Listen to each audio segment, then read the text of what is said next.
Bonjour Internet, Pierre-Louis Renaud. Aujourd'hui, je vais vous présenter tous les jeux de rôle que j'ai essayés au cours du dernier mois.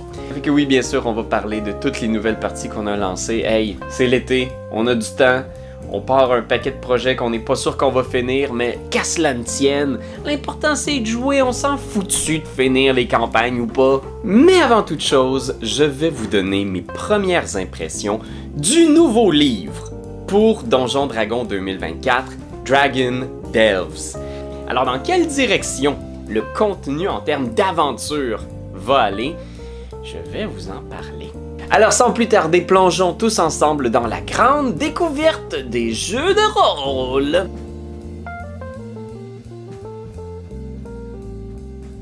La première chose dont je veux vous parler, c'est le nouveau livre d'aventure pour Donjons Dragons 2024. Donc la nouvelle édition de Donjons Dragons est maintenant rendue au point où on doit produire de nouveaux livres, de nouvelles aventures, de nouveaux contenus pour inspirer vos campagnes basées sur ce nouveau set de règles-là. Le livre s'appelle Dragon Delves et c'est une collection d'aventures pour différents niveaux. Donc c'est une anthologie, donc oui, c'est fameuses aventures qui sont en fait des recueils de petits one-shots que vous pouvez rouler, intégrer à votre campagne actuelle.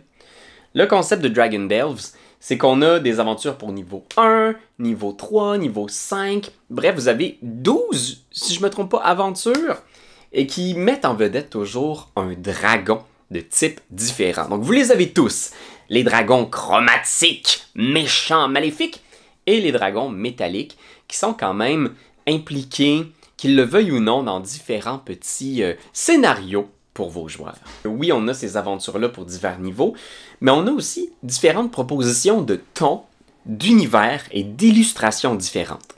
Donc on passe d'un esprit un peu enfantin, conte de fées, à vraiment des jeux de rôle vieille école, où on parle de Orcus de morts vivants et d'objets maléfiques. L'anthologie va dans à peu près toutes les directions, et donc si ce que vous cherchez, c'est un livre pour mener une campagne, Donjons Dragons 2024, vous allez avoir énormément de travail pour relier toutes ces aventures-là en quelque chose de cohérent, un ensemble cohérent, c'est vraiment pas ce qui est proposé, c'est des one-shots.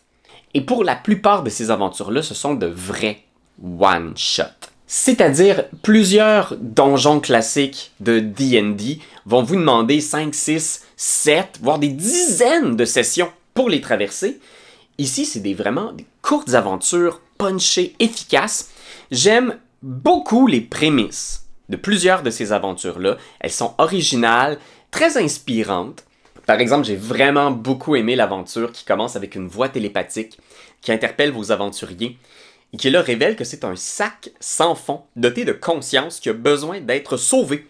Il a été fait prisonnier dans le trésor d'un dragon et il a besoin de l'aide des aventuriers pour s'échapper. Il y a aussi une guenaude qui a une maison en bonbons et qui peut transformer les aventuriers en divers friandises et ça, je trouve ça très drôle. Ensuite, l'impression que j'ai à la sortie de la lecture, c'est qu'on a vraiment voulu offrir un produit qui présente étape après étape au maître de jeu comment rouler l'aventure. Dès le début de l'aventure, vous avez une liste des personnages clés. Vous avez un résumé de ce qui va se produire, donc c'est des super beaux outils. Pour le MJ, tu sais c'est quoi grosso modo le synopsis, et tu sais c'est qui les personnages importants que tu dois connaître. J'apprécie ça. Mais après, le reste de l'aventure, c'est vraiment des murs de texte. Je trouve qu'on n'a pas réussi à s'inspirer de ce qu'il y a de meilleur dans les nouvelles générations d'aventures qui sont sorties dans ces dernières années. C'est-à-dire les cartes sont encore très vieille école, on a très peu d'informations sur la carte. On a des petites légendes, donc A1. Voyons voir qu'est-ce que A1 est, comme là tu as une entrée genre d'un texte de 850 mots qu'il faut que tu lises, t'es comme, ok, là il y a de l'information là-dedans, mais c'est un paragraphe ultra compact. Je pense que c'était dans leur intention de nous simplifier la vie en nous expliquant comment chaque situation pouvait se résoudre. Par exemple, un des trucs qui revient systématiquement dans chaque aventure, c'est quand un adversaire peut être contourné par une autre façon du combat, ils vont nous dire les joueurs peuvent faire une action d'influence pour tromper le cultiste et se faire passer pour des membres du culte. Ça va demander un test de Deception difficulté 15. Et tu vois ça prend tellement de place dans le texte, c'est tellement récurrent. On nous dit tellement c'est quoi les points où les joueurs peuvent faire des petites manigances. Puis tu sais, moi je le sais, ça fait des années que je roule du Donjon Dragon. Pour moi, c'est une deuxième nature. Que c'est une évidence, on peut contourner ces combats-là. On n'est pas obligé de se massacrer jusqu'au dernier point de vie. Mais là, je le sens qu'on nous l'écrit pour, au cas où un jeune maître de jeu débutant verrait ça et fait « Ah, oh, c'est une option ».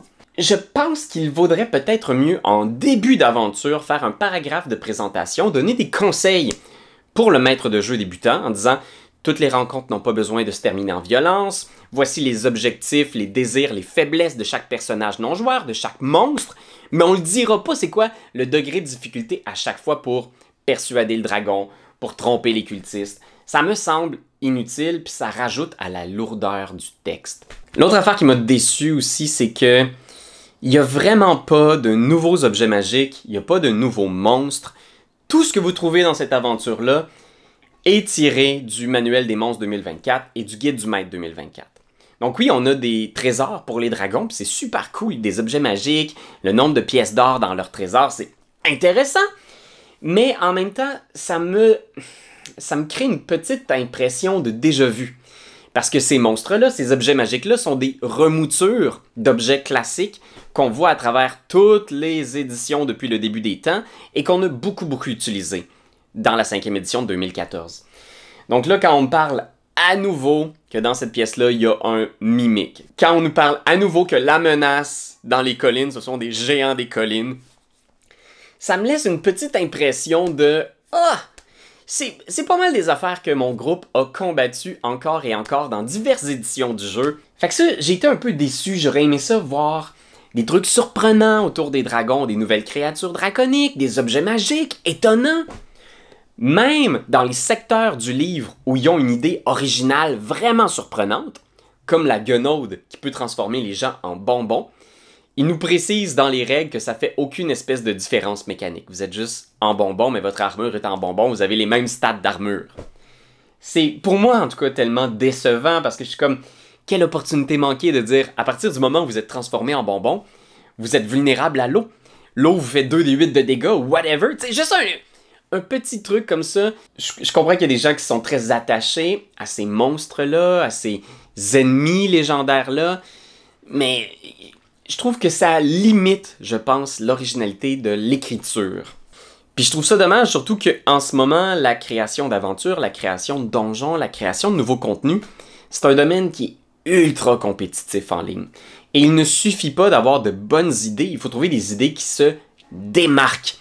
Puis de voir chez Wizards of the Coast qu'on reste vraiment en terrain connu, qu'on est vraiment dans du classique, c'est un brin décevant pour moi. Ça me donne un petit peu un aperçu de ce qu'on va voir dans les prochains volumes publiés par Wizards of the Coast. C'est un peu mon impression, c'est mon feeling à la sortie du livre. Je suis un peu déçu de ne pas en avoir plus. Ceci dit, les aventures sont intéressantes. Je vais peut-être m'en inspirer pour justement mes campagnes de D&D actuelles. Mais oui, je pense pas que ce soit un achat impératif. Fait que voilà, c'était mon petit tour d'horizon de Dragon Delves. Si j'ai d'autres idées, je les mettrai dans les commentaires. Oui, effectivement, il y a un jeu que j'étais vraiment pas sûr sur papier. On me l'avait... C'est Magpie Games, en fait, qui m'ont envoyé une copie PDF de Urban Shadows 2e édition. Puis c'est un jeu dans lequel on incarne des créatures des ténèbres dans un monde moderne et fantastique. Fait que oui, ce jeu-là va vraiment jouer dans les plates-bandes de Vampire la Mascarade, Mage l'Ascension, Werewolf the Apocalypse et tous les autres jeux du monde des ténèbres. Vous le savez, j'ai un attachement particulier au monde des ténèbres. On a fait des campagnes complètes de vampires, de mages. J'adore le lore très complexe de ces jeux-là, mais les mécaniques du monde des ténèbres, je sais pas. Les poules de D10, parce que c'est ça les mécaniques dans Vampire la Mascarade, on incarne un vampire immortel, mais on doit compter des D10, lancer des D10, tenter d'obtenir des succès. Je trouve que les mécaniques de dés sont très lourdes dans Vampire. Donc oui, ça crée un jeu dans lequel les lancers de dés sont toujours très signifiants parce qu'ils arrêtent complètement la partie puis pendant 2 minutes, on regarde des dés puis on compte en faisant... Urban Shadows offre une expérience qui est beaucoup plus légère, plus accessible. Ça roule vraiment plus vite. Le système derrière, c'est Powered by the Apocalypse. On va avoir une discussion autour de la table. Donc, grosso modo, c'est une partie de jeu de rôle assez standard, mais la narration est partagée entre tous les participants. Oui, on a un compteur, donc on a le maître du jeu qui va quand même proposer les éléments qui vont déclencher l'histoire. Il va prendre des moves pour le monde, pour les méchants, il va mettre les joueurs au défi. Mais en même temps, il n'y a pas de dés à lancer. La seule personne qui lance des dés autour de la table, ce sont les joueurs. Quand les joueurs veulent avoir un impact sur le monde, ils vont parfois devoir lancer des dés, faire des moves. Et à ce moment-là, ils lancent 2 dés à 6 faces. Et selon le résultat des dés, ça va être soit un échec, une réussite, mais avec un coup, ou une réussite complète où le joueur va être libre de décrire les conséquences de son geste. Ce que j'aime beaucoup de ce type de jeu-là, c'est qu'on est vraiment focus sur l'histoire. Donc les joueurs ont un playbook qui représente l'archétype du personnage des ténèbres qu'ils vont incarner. Soit le vampire, le loup-garou, un spectre, un zombie, un mage, ou même un chasseur de morts-vivants, ou un démon, un imp.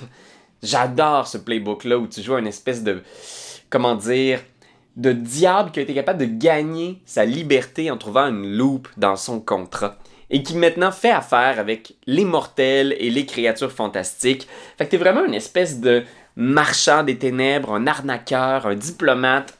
Vraiment un super bon playbook. Tous les playbooks sont assez extraordinaires, je dois le dire. Ce que j'aime aussi de ce type de jeu-là, c'est qu'il te fournit plusieurs ressources pour mettre à l'épreuve tes joueurs. Donc les joueurs ont des états de blessure, donc leur personnage peut bien sûr être mis à l'épreuve physiquement, mais il y a aussi la corruption. Donc à chaque fois que tu laisses aller le monstre en toi et que tu déploies les pouvoirs les plus impressionnants de ton playbook, tu vas gagner de la corruption. Et la corruption, ça va graduellement faire grossir la part d'ombre en toi. Tu vas devenir de plus en plus monstrueux. Donc oui, peut-être débloquer de nouveaux pouvoirs, donc tu progresses en niveau, mais éventuellement, ça se peut que ça laisse toute la place aux monstres et que ton humanité s'évanouisse. Tu sais, ma fille a développé une espèce d'obsession pour le jeu de rôle de Werewolf. Elle aime beaucoup l'idée de jouer un loup-garou indestructible, extrêmement puissant, qui va massacrer tout sur son chemin.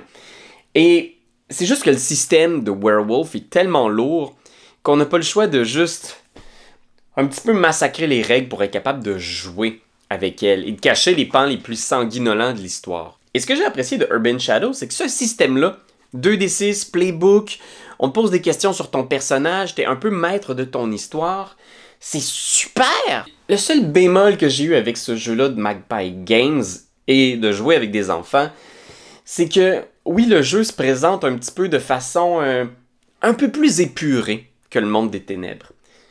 Il y a moins de lore, on est un petit peu moins dans le côté très très edgy du monde des ténèbres où il y a du sang, de la violence, plein de trucs pas du tout adaptés pour les enfants. Mais même s'il y a ce côté épuré-là, je trouve que Magpie Games ont quand même, à certains moments, poussé un petit peu le truc. Je suis convaincu qu'ils ne s'attendaient pas à ce que des enfants jouent à ce jeu-là. Il y a un des playbooks, entre autres, qui a un pouvoir qui est clairement un mauvais mot utilisé, que je pourrais pas mettre cette feuille-là dans les mains d'un enfant. À mon sens, il en manquait si peu pour que ce jeu-là soit accessible tout public. Parce que si moi je veux rendre le jeu un peu plus edgy, je peux rajouter des termes un peu plus adultes à gauche à droite. Tu sais, il y a plein de séries télé, jeunesse, inspirées de cet univers-là. Tu sais, ma fille adore ça, fait que pour elle, c'était comme « Ah, c'est comme un jeu de rôle qui est dans cet univers-là, c'est parfait! » Mais c'est ça, il a fallu quand même que je censure des petites affaires à gauche à droite. J'ai beaucoup aimé le jeu, et si vous aimez l'univers du monde des ténèbres, mais que le lore vous paraît trop complexe, ici, on est vraiment dans quelque chose d'accessible, qui roule, c'est tellement efficace. On a joué beaucoup. Fait que oui, Urban Shadows, j'ai vraiment trouvé ça très fort. Une autre surprise, un autre titre pour lequel j'avais plusieurs préjugés. Je suis pas fan des jeux Roll Under, c'est-à-dire c'est pas mes jeux préférés. Vous savez, des jeux dans lesquels on a une habileté qui varie de 3 à 18, et le but pour réussir, c'est de rouler un des 20 et d'obtenir en bas de notre caractéristique. Donc si j'ai 13 de force, pour réussir un test de force, je dois rouler un des 20 et souhaiter obtenir un 1. Le 1 est le meilleur résultat et le 20 est le pire résultat. Et donc c'est pour ça que Kern, le jeu fantastique, ultra minimaliste, sans classe, qui est un des préférés de ceux qui apprécient les Roll Under, ben, il m'a jamais vraiment attiré. Mais là, il y a une deuxième édition du jeu qui est parue récemment. Kern deuxième édition, ce petit livre-là, et je l'ai acheté 6 $. 6 piastres pour ça. Fait que j'étais comme, hey, je vais le lire pour le fun. J'ai été charmé. J'ai vraiment trouvé que la proposition était agréable, surtout la création de personnages. C'est des tables aléatoires, mais le plaisir, c'est vraiment de rouler pour déterminer ton historique, ton passé, ton attitude, ton équipement de départ, tes caractéristiques. Tout est aléatoire et il y a beaucoup de stock à rouler. On a, pendant une soirée de temps, moi et Mimi, fait des feuilles de personnages aléatoires. Et il y a des classes. Le background dans la deuxième édition de Kern, c'était un jeu qui était célèbre pour le fait qu'il n'y ait pas de classe de personnages, mais ici, les backgrounds, c'est vraiment des classes. Ça te donne des pouvoirs uniques. Donc, on va rouler un des 20, là. Fait qu'à la maison, on roule un des 20. Quoi, 7? Ok, on va aller voir ça. Vous venez de créer un Fletchwind. Vous êtes un musicien et vous jouez de la musique avec la corde de votre arc. Un spécialiste de l'attaque à distance. Et là, on va rouler un D6 pour découvrir comment est-ce que tu as gagné ton arc. Roulez un D6, allez-y. 3, vous dites? Ah! Alors, c'est un spécialiste de la chasse. Fait que c'est le genre de jeu pour les amateurs OSR, vieille école, qui ont le goût de découvrir, hey, ok, je vais faire un gambler, je vais faire un hors-la-loi, je vais faire un bone keeper. Tu es le berger des décédés. Oh, c'est comme un genre de nécromancien. Puis ce qui est cool, c'est que tu roules toujours un D6 pour découvrir c'est pourquoi est-ce que tu es un bone keeper différent des autres. Est-ce que tu as un masque de médecin de la peste? Est-ce que tu as avec toi un wagon contenant un paquet de cadavres tirés par un âne déterminé? Tout ça, ça crée un personnage ultra savoureux. C'est toujours plaisant aussi de rouler ton apparence physique, ton attitude de façon aléatoire. C'est super activant au niveau de l'imaginaire. Si tu te retrouves soudainement avec l'espèce de « Ah, mais pourquoi est-ce que j'ai une face brisée, une voix forte, des vêtements élégants? Est-ce que je suis un ancien membre de la royauté qui a peut-être survécu à une tentative d'assassinat qui a mal tourné? » Ça donne tellement d'idées. Après ça, le jeu est assez simple. Comme je vous disais, c'est un roll under très brutal. Parce que tu peux avoir un point de vie, puis quand tu n'as plus de point de vie, c'est tes caractéristiques qui sont grugées. Et ça peut aller vite. Tu veux jouer avec des débutants, tu veux surtout te concentrer sur des personnages, sur une histoire. Tu veux pas avoir à passer 2 ou 3 sessions 0 à expliquer les règles de non, l'action bonus, tu peux pas l'utiliser si t'as déjà... Tu sais, il n'y a rien de ça, c'est vraiment ultra accessible. Fait que oui, très impressionné par Kern, c'était vraiment chouette. Et on a mis notre partie de Donjon Dragon sur pause dans les dernières semaines, parce que j'ai des amis qui étaient partis en vacances, alors ça nous a permis de faire des one-shots d'un de mes jeux préférés. C'est Dungeon Crawl Classics.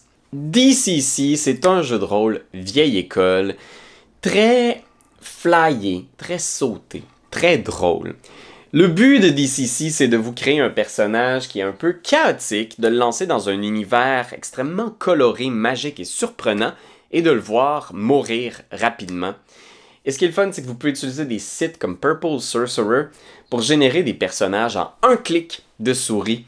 Fait que nous, c'était fréquent dans nos parties de juste voir un personnage mourir, puis de faire comme « Ok, vite, va en générer un autre! » Puis de partir à l'ordinateur, imprimer un personnage pendant que l'aventure continue. C'est rare que je ris autant que quand on joue à Dungeon Crawl Classics. Il n'y a rien de plus drôle que de voir un personnage incroyable avec une histoire super cool se faire écraser par un rocher. On a commencé par un funnel dans notre mini-campagne. Fait que c'est un entonnoir Le concept derrière, c'est que chaque joueur crée 4 personnages niveau 0, donc des paysans, et on les envoie dans une aventure où c'est sûr tout le monde va mourir. On a joué The Accursed Heart of the World Destroyer. C'est le cœur maudit du destructeur de monde. Et j'aime beaucoup la prémisse de cette aventure-là. C'est tous les paysans sont rassemblés pour tenter leur chance et essayer de sortir une lance magique d'une colline dans un temple perdu. Et la légende dit que la personne qui va réussir à retirer la lance va devenir le roi du royaume. Et la twist, c'est que chaque personne qui tente de retirer la lance mais n'y parvient pas reçoit une malédiction et son corps se transforme, où il gagne des nouveaux pouvoirs, où cette personne se dissout dans une espèce de flaque gluante. Fait que bien sûr, on avait 20 paysans dans ce one-shot-là, avec des noms aussi farfelus que Petit Guidou, Elric El Grande, Duolingo le contrebandier de renommée internationale. Ce que j'ai aimé de cette histoire-là, c'est que ça a créé rapidement un mythe autour d'un alphelin extrêmement chanceux qui a été le héros qui a retiré la lance. C'est devenu le roi Chabot Ier. Et le roi Chabot était tellement... Il retire la lance. Et après ça, le fait de retirer cette lance-là libère un monstre qui était piqué par cette lance-là, le destructeur de monde Gorfligrinator. Et là, les joueurs doivent rattraper le cœur maudit de Gorfligrinator, qui est un cœur avec des ailes de chauve-souris qui lance dans les airs. Et là, les joueurs doivent courir après pour le percer avec la lance et détruire le destructeur de monde une fois pour toutes.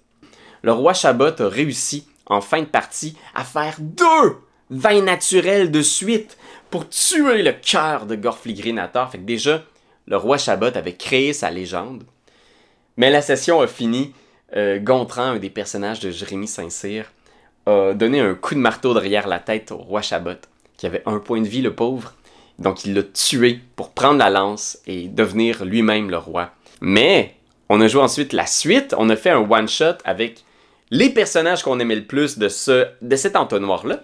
On leur a donné un niveau de personnage, donc des personnages niveau 1 de DCC, et on les a fait rouler la tour de la perle noire, qui est un super bon module, une suggestion de Pierre-Philippe Renaud, fait que je vous le recommande chaudement. C'est une tour magique, une tour enfoncée dans l'eau, et les joueurs ont quelques heures pour aller l'explorer, récupérer la légendaire perle noire. Fait que c'est un très bon donjon, et j'aime beaucoup la première pièce du donjon. C'est une salle remplie de bougies et de fresques représentant les grands exploits de tous les héros célèbres du monde. Et tous ceux qui sont morts, leur bougie est éteinte.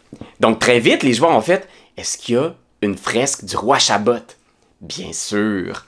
Ils ont vu que la bougie du roi Chabot était éteinte et ils l'ont rallumée, ce qui a ramené le roi Chabot à la vie. Sa légende pouvait ainsi poursuivre. Et dans le donjon, ils sont descendus et le roi Chabot est mort, je pense, 2-3 fois. Mais à chaque fois, il remontait en haut pour rallumer la bougie du roi au coup de quelques points de chance et de stamina. Bon, ils se rendent jusque dans le fond du donjon, il y a plein d'épreuves, il y a des pirates qui sont là, qui essaient de piller la tombe, il y a une course, il y a 2 personnages qui sont morts, et ils finissent justement par retirer la perle noire. Mais à ce moment-là, la tour perd tous ses pouvoirs magiques, et elle se remplit d'eau. Alors là, ils doivent fuir avant que la tour soit inondée, mais oh non, les bougies! Que va-t-il arriver si la tour est inondée avec toutes les bougies magiques? Et là, le roi Chabot a juste pris sa bougie et il est parti avec. Et toutes les autres bougies ont été éteintes, détruisant ainsi la vie de tous les héros bons du monde, du royaume. Qu'est-ce qui va arriver suite à ça? C'est tellement un bon petit one-shot qui se roule vraiment là, en 2-3 heures. C'est un super scénario. Dave, le papa DM, m'a aussi permis de jouer un one-shot du jeu de rôle de Cat, le fameux jeu de rôle de John Wick. Pas ce John Wick, ce John Wick. C'est un créateur de jeux de rôle un peu excentrique. Le jeu de rôle de Cat, en fait, c'est qu'il a essayé de reproduire, en termes mécaniques et magiques, ce qu'il vivait avec son chat à la maison. Alors pourquoi les chats sont tellement énervés puis ont l'air des fois de sauter dans le vide puis d'attaquer l'air? C'est parce qu'il existe des démons que nous, on ne peut pas voir, mais les chats, eux, les voient et doivent nous protéger de ces démons invisibles. Fait que c'est vraiment ça le jeu. On incarne un chat avec une petite feuille de personnages toute simple. Le but, c'est d'obtenir sur des D6 des nombres pairs. Quand tu as des nombres pairs, tu as des succès. Et, par exemple, même si le jeu est extrêmement simple, le lore derrière les pouvoirs des chats sont comme étonnamment complexes. Il y a vraiment tout un lot de possibilités magiques. C'est-à-dire, les chats peuvent tourner 3 fois autour d'un humain, et à ce moment-là, l'humain doit leur donner de la nourriture. Si les chats passent entre les pattes d'un chien, le chien doit leur courir après. Vous voyez, il y a ce genre de loi magique qui encadre l'univers et la magie des chats. Fait que si tu gruges un petit peu la patte de ton maître, mettons, là, tu gruges la main de ton humain, tu es maintenant connecté avec lui dans le monde des rêves. Et quand ton humain dort, tu peux aller visiter ses rêves. Vraiment flyé. J'ai apprécié l'expérience. Je trouve que le jeu est un peu déstabilisant. Il y a un aspect un peu vieille école, un peu conte, un peu fable. Je vous dirais que le jeu ne brille pas nécessairement de par ses mécaniques. Toutes les mécaniques sont un peu old school quand même, là. Il n'y a pas de nouvelles mécaniques modernes qui donnent des choix intéressants comme joueur, qui gamifient vraiment l'expérience. Je pense que l'intérêt réside plus dans la créativité puis l'originalité de la magie de cet univers-là. Fait que vous irez voir ça, si ça vous intéresse. Et voilà Internet, c'était mes petits coups de cœur du mois, les choses que j'ai explorées, que j'ai trouvées intéressantes. Je suis curieux, c'est quoi vos coups de cœur ce mois-ci? N'hésitez pas à laisser en commentaire ce que vous avez découvert, ce que vous avez exploré, et on se retrouve très bientôt pour d'autres jeux de rôle.